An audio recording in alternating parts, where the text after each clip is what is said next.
Esta viagem começa em Bouillon, no sudeste da Bélgica. Segue o Vale do Mosa pela Floresta das Ardenas e chega à cidade de Dinant, lar de uma cerveja famosa anteriormente produzida por monges. O elevador de barcos mais alto do mundo fica próximo a Charleroi, grande cidade industrial do século XIX. Sua rede de canais se estende para o norte até um dos campos de batalha mais importantes da história europeia, Waterloo. Perto dali está Bruxelas, capital da Bélgica e quartel-general da União Europeia. Esta é a selvagem e pitoresca região das Ardenas, no sudeste da Bélgica, um país com aproximadamente 10 milhões de habitantes. Apesar de seu rico patrimônio, a Bélgica é, na verdade, um dos países mais novos da Europa Ocidental. Durante centenas de anos, a Bélgica era parte de um país ou outro, começando pelos romanos no século I a.C. Eles chamaram a região de Bélgica em homenagem às tribos celtas que viviam no local. Desde então, ela tem servido de encruzilhada e campo de batalha para as potências europeias. Inglaterra, França, Espanha, Alemanha, Áustria e Holanda dominaram a região em várias épocas. Mas séculos de tumulto deixaram um legado de divisão entre os três idiomas do país: holandês, a língua oficial do norte, alemão no leste e francês no sul, onde esta jornada começa. O rio Semois percorre a Floresta das Ardenas, famosa por suas íngremes montanhas e encostas cobertas de árvores. A população da área é esparsa, com uma ou outra casa de fazenda ou área de camping. Até chegar à pequena cidade medieval de Bouillon, aninhada numa curva acentuada do rio. E bem acima da cidade, em um penhasco, está o mais antigo e preservado exemplo de arquitetura feudal medieval da Bélgica.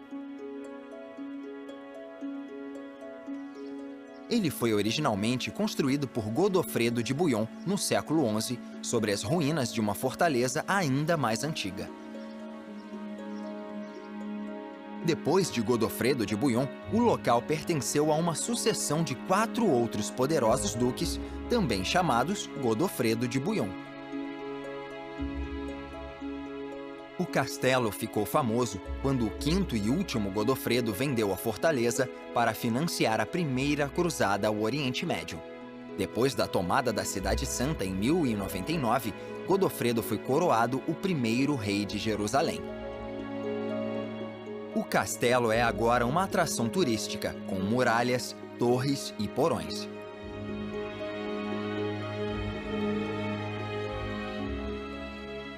Abaixo dele, a cidade de Bouillon é uma base popular para os que exploram as belezas do Vale do Semois.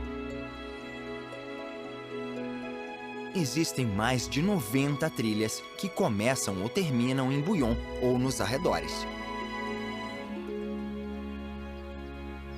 Próximo ao Parque Nacional, ao longo da fronteira com a França, uma zona de exclusão proíbe os aviões de voar perto destas grandes colunas de fumaça.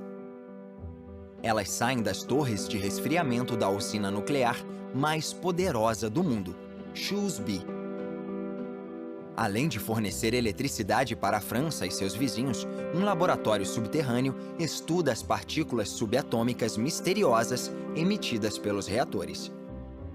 Estes neutrinos, como são chamados, podem ajudar os cientistas a compreenderem a origem do universo. O Semois deságua no Mosa, um dos maiores rios da Europa. Muitos vilarejos se situam em suas margens rochosas.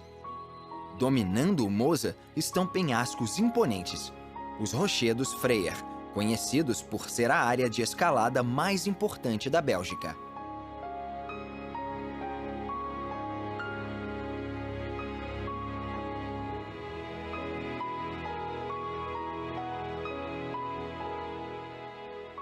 São 7 rochedos principais e 8 rochedos secundários. Mais de 600 rotas no total. Na margem oposta fica outra parte importante do patrimônio do sul da Bélgica, o Castelo de Freyr.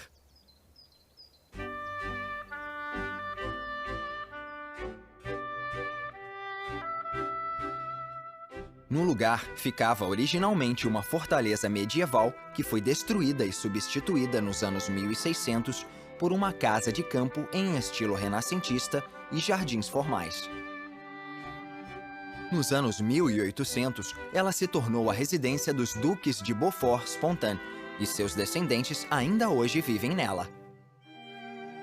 O castelo e os jardins, com uma orangerie de 350 anos, estão abertos ao público durante os meses de verão.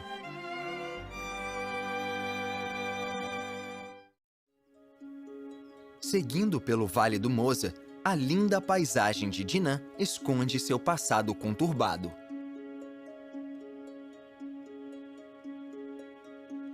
Sua localização estratégica no Vale do Mosa e sua prosperidade sempre expuseram a cidade a saques e batalhas, desde o tempo dos romanos até as 2 guerras mundiais. Uma pista visível de seu passado turbulento é a cidadela fortificada que foi construída como defesa contra invasores. Ela está ali desde o século XI. A fortaleza que se vê hoje foi reconstruída pelos holandeses em 1821, depois de ter sido destruída pelos franceses cerca de 100 anos antes.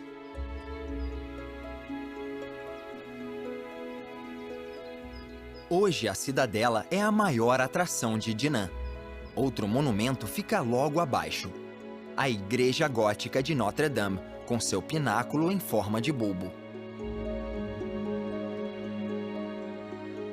Ela teve que ser reconstruída no século XIII, depois que a igreja românica original foi destruída por pedras que deslizaram do penhasco da cidadela.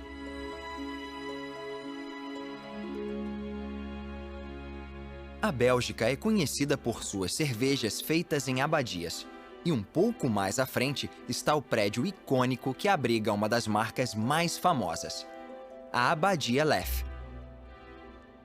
Como em muitos outros monastérios na Bélgica, a cerveja era feita nele desde o século XIII como uma maneira de esterilizar a água. Usando ingredientes locais e selvagens, a receita dessa cerveja única foi passada através dos séculos, até que em 1952, a Abadia Lef licenciou a produção comercial da marca. Dizem que esse foi o primeiro acordo do tipo. Hoje, a abadia continua recebendo royalties sobre as vendas. Quando as montanhas e os penhascos dão lugar aos campos, é possível ver indícios da presença humana ao longo dos tempos. Escavações arqueológicas em cavernas sob as ruínas medievais do Castelo Montego revelaram sinais de ocupação humana de 35 mil anos atrás. Nos anos 1800, esta região atraiu pessoas de um jeito que nunca se tinha visto na Europa continental. Esta é Charleroi, que já foi a maior cidade industrial da Bélgica. Era o centro da fabricação de vidro e aço até os anos 50, quando entrou gradualmente em declínio. Hoje ela tem cerca de 200 mil habitantes e é a segunda maior do sul de língua francesa. É também uma das cidades mais pobres da Bélgica, com taxas de desemprego muito maiores que a média nacional. Apesar de a indústria pesada continuar operando, ela está muito longe de seus dias de glória do século XIX, quando Charleroi se tornou a primeira cidade fora da Inglaterra com produção industrial em larga escala. Isso foi possível por causa da abundância de carvão nessa região, que recebeu o nome de Pays Noir, ou País Negro. Agora só restam alguns poços. Mas uma herança da Revolução Industrial merece destaque: os canais que eram usados para transportar mercadorias e matérias-primas.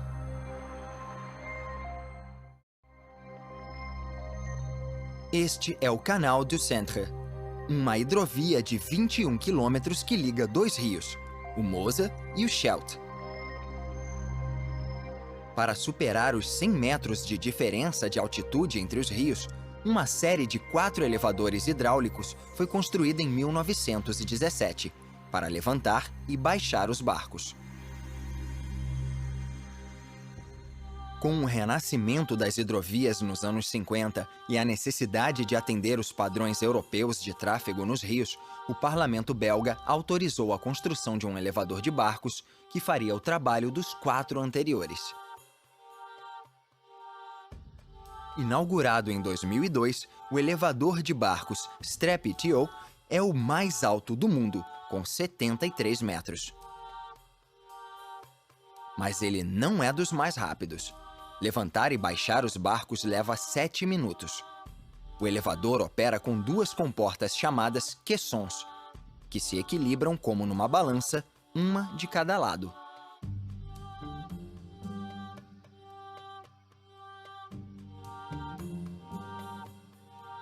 Nos primeiros 5 anos de operação, o tráfego no canal aumentou quase 10 vezes. Ele também se tornou popular entre os turistas que gostam de admirar esta maravilha da engenharia. Outra mega estrutura do canal, construída no mesmo ano, foi a Ponte Canal do Sarthe. Quase 500 metros de comprimento e 28 pilares de concreto sustentam incríveis 80 mil toneladas de água. Apesar de hoje essas águas serem usadas principalmente por barcos de passeio, há 200 anos essa era uma importante rota industrial que ligava Charleroi a Bruxelas. Mas a construção de uma hidrovia tão importante também teve seus contratempos. O maior deles em 1794, quando as forças revolucionárias francesas, lideradas por Napoleão Bonaparte, saíram para conquistar a Europa. Finalmente, foi em Waterloo, 13 quilômetros ao sul de Bruxelas, que Napoleão lutou sua última batalha em 18 de junho de 1815. Era o fim de 2 décadas de guerra na Europa. A luta começou em Hougomont, uma das muitas casas rurais fortificadas ao sul de Waterloo. O ataque à fazenda foi violento. 14 mil soldados franceses contra 12 mil ingleses e aliados que tinham ordens do Duque de Wellington para defender o lugar até as últimas consequências. Depois de 9 horas de batalha, eles finalmente forçaram a retirada francesa. Apesar de a mansão ter sido incendiada, algumas construções originais escaparam, como a Capela Central, que tem um memorial àqueles que morreram na batalha.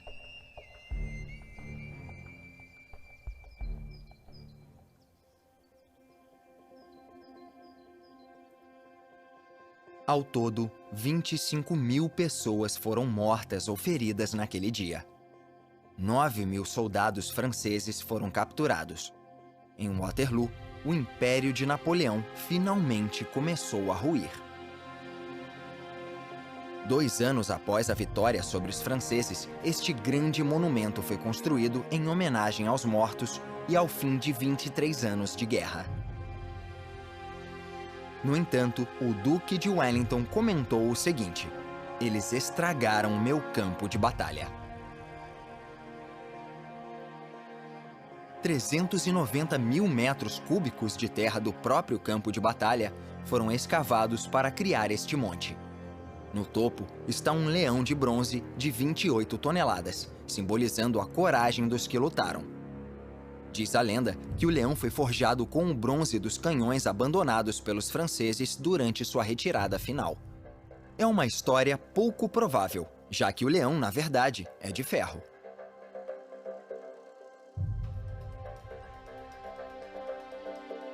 Hoje em dia, ele é uma atração turística popular, com 226 degraus que levam a um mirante de 43 metros de altura. Desse ponto, se pode contemplar um dos campos de batalha mais importantes da história da Europa.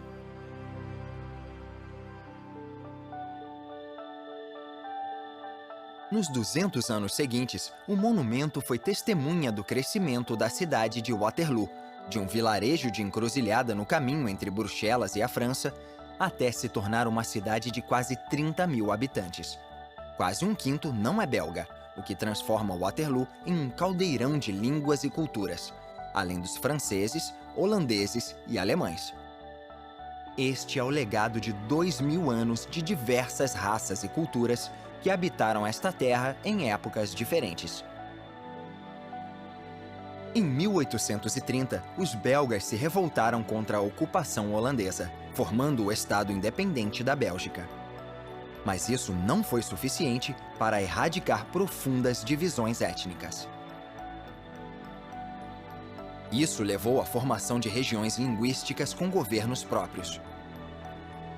Waterloo fica na região francesa, Walônia, mais perto da fronteira com a área de língua oficial holandesa, Flanders.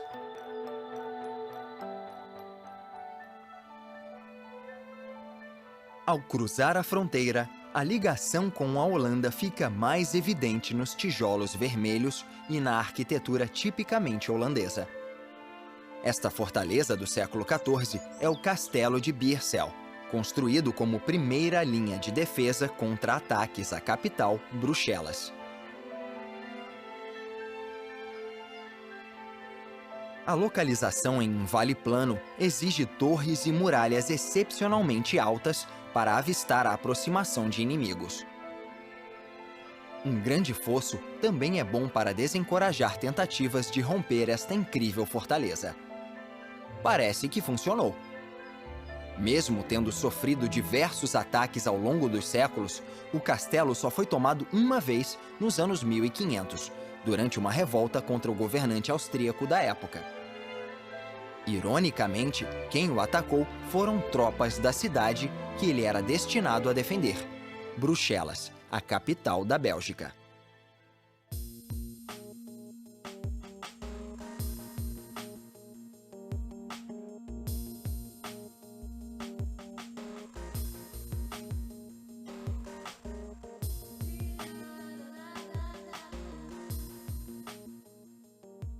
De suas origens como cidade murada no século X, ela cresceu rapidamente como um centro cosmopolita em uma importante rota comercial.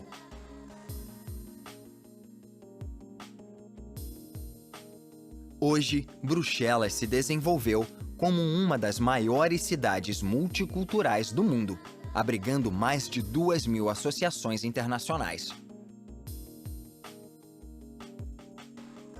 A Aliança Militar OTAN escolheu a cidade como sede depois da Segunda Guerra Mundial. Mas Bruxelas é mais conhecida como o quartel-general da União Europeia, incluindo a Comissão e o Conselho da entidade.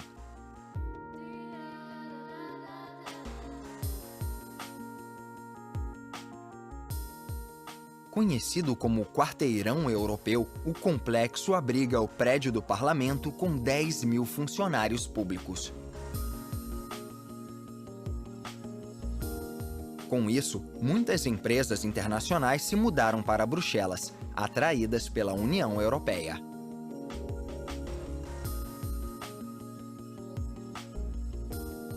Com essa presença internacional, não surpreende que de 1 milhão de habitantes, mais de um quarto não seja belga.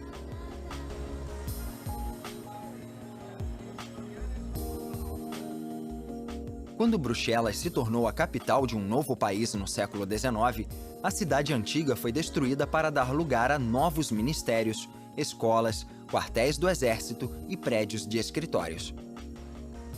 É uma pena que pouca coisa da arquitetura original tenha sido preservada. Somente alguns quarteirões no centro da cidade foram poupados. No coração deste bairro antigo está uma das praças gótico-barrocas mais preservadas da Europa, a Grand Place. Ela já foi o mercado central de carne, pão e tecidos e hoje atrai multidões de bruxelenses e turistas. Em 1998, ela ganhou da Unesco o status de Patrimônio Mundial da Humanidade. A cada 2 anos, um enorme tapete de flores é montado na Grand Place por alguns dias. 1 milhão de begônias formam estampas por toda a praça.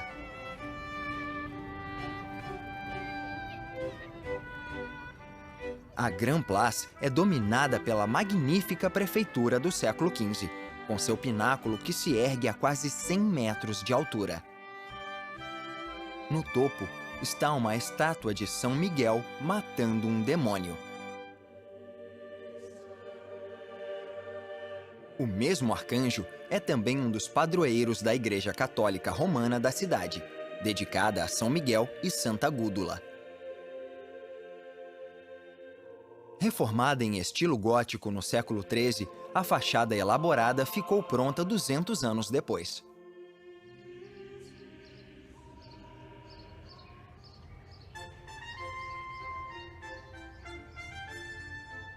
Este é o Parque do Cinquentenário, criado em 1880 como peça principal de uma exposição mundial em comemoração pelos 50 anos de independência da Bélgica.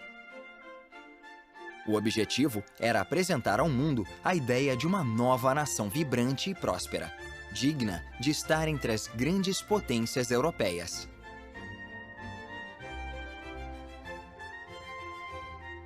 O Arco do Triunfo também foi planejado para simbolizar o passado glorioso da Bélgica, mas este monumento só ficou pronto a tempo de seu aniversário de 75 anos.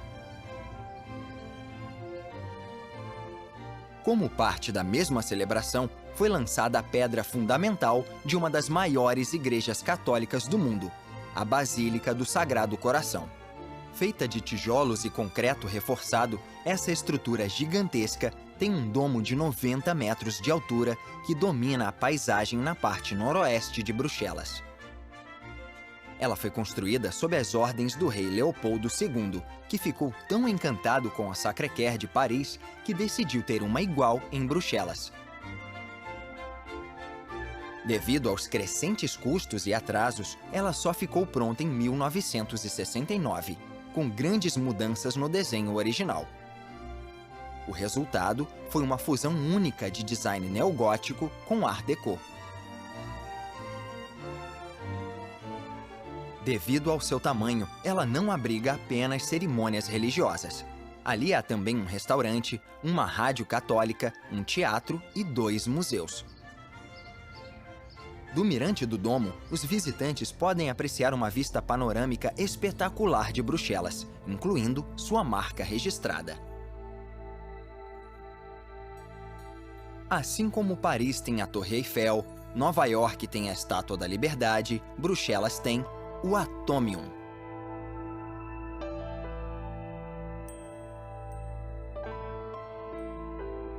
Criado originalmente para a feira Expo 58, este monumento de 102 metros de altura tem 9 esferas de aço conectadas para formar um cristal de ferro ampliado 165 bilhões de vezes.